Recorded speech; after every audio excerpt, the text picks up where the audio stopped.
Hi and welcome back to another video of Medic Notes. This video is on laryngotracheobronchitis. Laryngotracheobronchitis, also known as croup, is inflammation of the larynx, trachea, and bronchus, including the vocal cords. Most commonly caused by a viral infection, the condition produces a characteristic barking cough, mostly affecting infants and children from 6 months to 2 years. Croup is more common in the winter, and most patients can be managed in the outpatient setting, and only few require hospitalization. Only 2% of hospitalized patients will eventually require intubation. Prognosis of croup is excellent, with the majority of cases completely recovering, yet potential complications include secondary infection, such as bacterial tracheitis, or dehydration, secondary to poor oral intake. For its causes, the cause of croup in 95% of cases is viral infection, common organisms including parainfluenza, influenza, RSV, and rhinovirus. For clinical features, croup is a self-limiting illness, becoming worse within 48 hours and then gradually improving.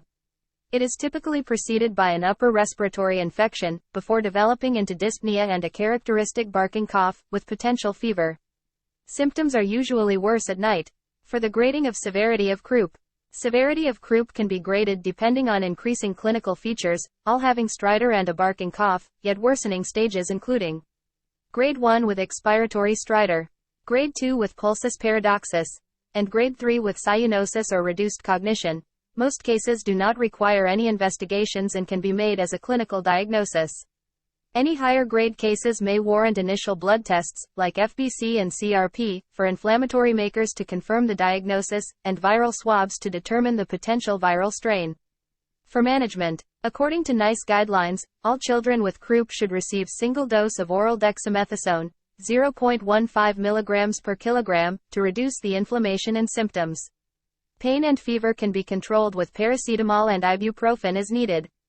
In any cases of dehydration, IV fluids may be considered alongside supplementary oxygen.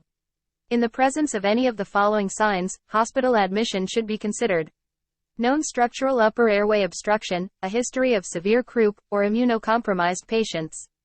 Uncertain diagnosis: an unwell child with inadequate oral intake, and if less than 6 months old.